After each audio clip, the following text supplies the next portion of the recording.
In this hour of Elijah, our prayer will pave the way towards our love being inflamed, flame back on, passionate, fervent. Let it move, let it groove, let it slip and slide. For we can only just barely survive until our very end comes if we will not let love win. And to let love win, we must be people of love, to loosen it, to hide it no more, to let it out, to let us be able to soar higher than high has ever been. For we haven't been able to see the sky for all the bad weather in the way. But now the skies are clear and the floodgate of his love is coming. And as a hummingbird loiters at a beautiful flower, taking nectar as he will, we can take the nectar of love as we will. And so in this hour, it is time to pray like our lives depended on it, because the truth is our lives very well could depend upon it if we will not hold up the Lord's love. And so in this time, I am so pleased that you have come this evening. Please like and enjoy this Kingdom Age channel.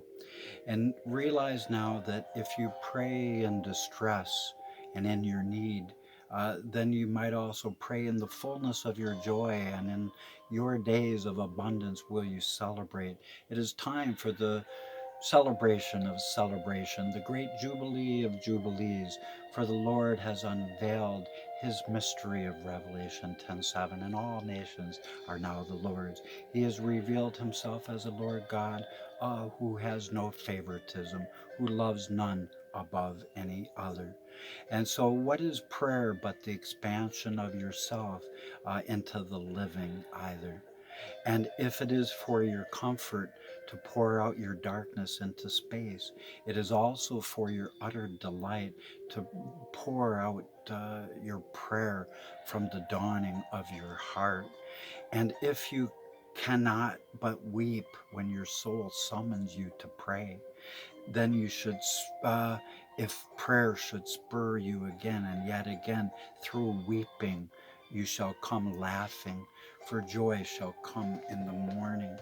If sadness is upon you, joy is sitting at the end of your bed.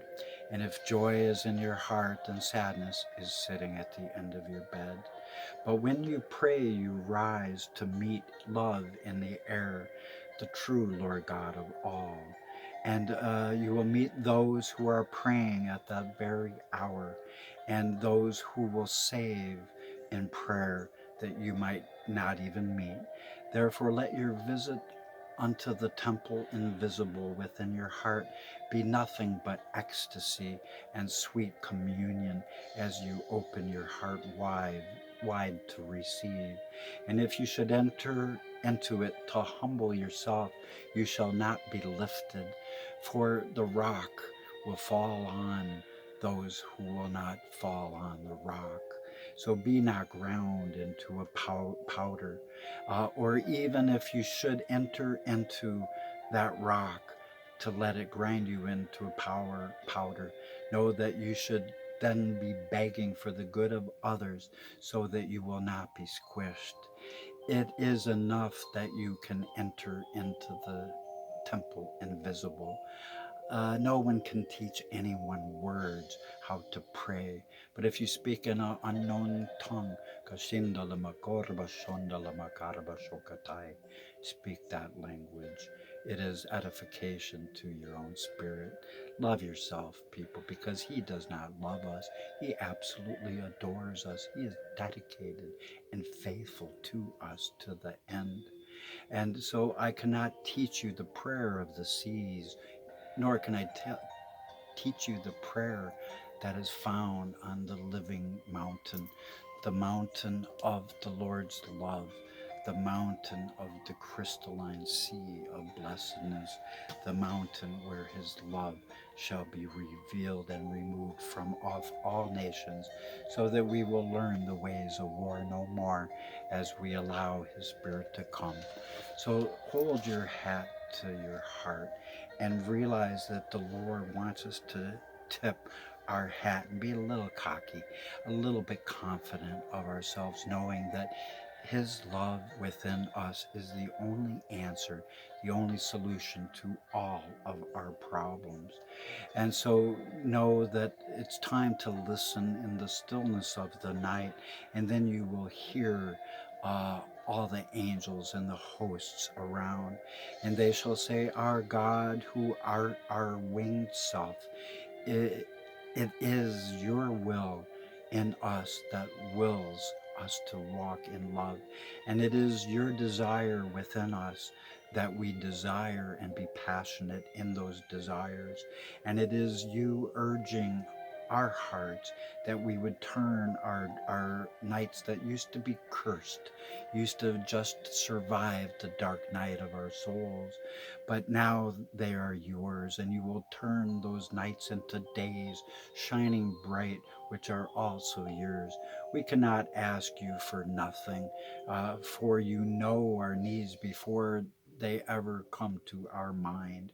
And for you alone are our greatest need, for you alone our love. And in giving us more of yourself and more of your love, you give us all that we need to heal us of our pain. And so in this hour, it's time to receive that which we can, but know that we cannot receive nothing at all if we will not heed the way of the hummingbird, for we need to beat our wings. And as we do, only then may we hold up the instrument that the Lord built from His love, from an old wooden cross, to become as a bridge between heaven and earth.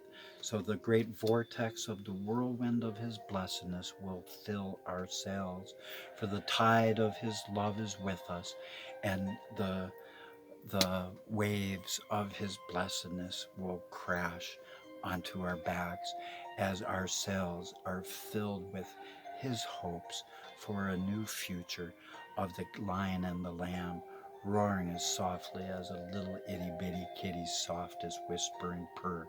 For I tell you truly, the kingdom age will arise not by power nor by might, but by love, one heart at a time. Are you willing to be like a hummingbird, people? Go for the honey. It's sweet.